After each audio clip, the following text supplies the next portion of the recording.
This is not my own. I'm Tiara, and welcome to the course, I'm Saved, What Now? So today I'm going to be talking about works-based salvation. As a new believer in Christ, or as a babe in Christ, as you study, as you meet other believers, and as you run into different ministries and you're online, you may hear of a false doctrine called works-based salvation.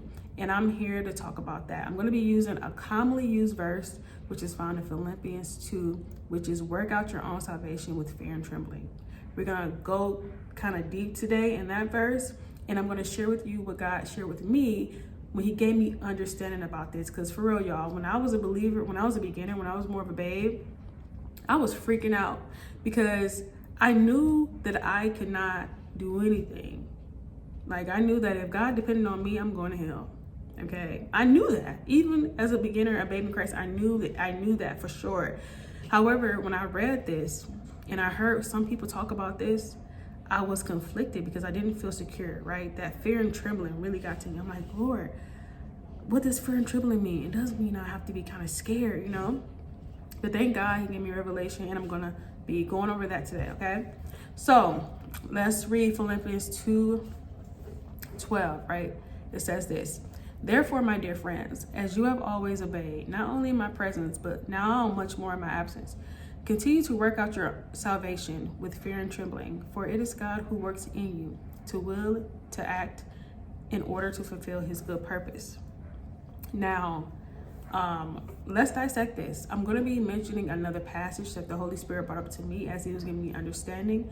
And that passage is found in John chapter 16. And Jesus is talking to his disciples. This is right before Jesus, I think a day before or whatever, when Jesus is about to die. He's telling his disciples, he's like, hey, it is good that I must go because I'm going to send an advocate, a helper, and he's going to teach you. He's going to guide you into all truth. And he's going to speak what I tell him to speak. And then he also said that I'm going to prove that the Holy Spirit, when he comes, he's going to prove the world to be wrong about sin and righteousness and judgment. So I'm going to be going over that too, but I just wanted to just say it real quick.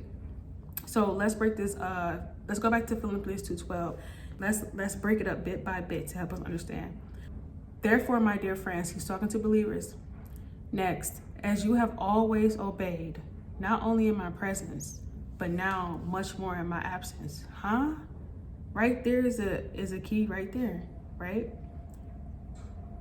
You have obeyed, not only in my presence, but much more in my absence. Who do you know does that? What is Paul talking about here? He's talking about what Jesus was saying back in John chapter 16. It is good that I must go. My absence is crucial. Me being in you is better than me being with you. Jesus was talking about a transition from external authority to internal authority. He was talking about a transition from an external stimuli, external grace, to an internal grace, an internal stimuli, more than a stimuli, for us to respond and worship him and be in him in spirit and in truth. There's a principle, right, when it comes to surveillance. You have been obedient in my presence, but much more in my absence, right? Think about a job, right?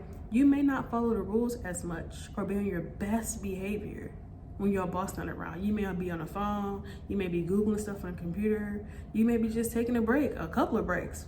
When your boss is around, that authority is going to compel you and enable you and empower you to do your best. The law of surveillance. If you care, right? If you have reverence for that person, you would do it, right? Think about kids, right?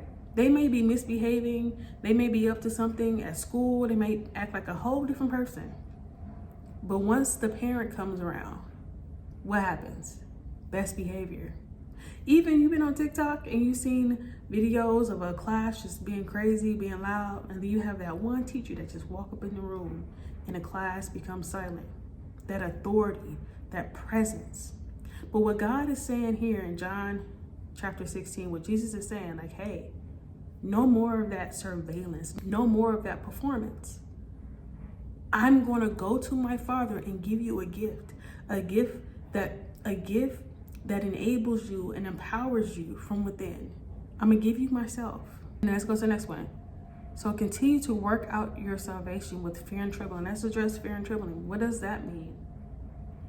It means reverence. It means humility and reverence, just like you would have for your parents, right? Really, it's the dad, it's the fathers, right? It's not that you're scared of them, like they will harm you, but it's like you better do what you need to do, because you know your father, when he say something, he gonna actually follow through with it. Like, his follow through is insane. You know what I'm saying?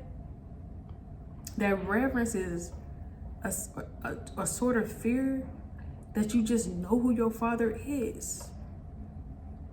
You know him enough to know that he don't play, that he just, and you know, so forth and so on. It's not a fear like you scared. It's not an insecure type of fear. So that fear, that work out your own salvation with fear and trembling, again, humility and reverence. And it even says it here, right? When people have this false doctrine, they usually don't like finish this whole scripture.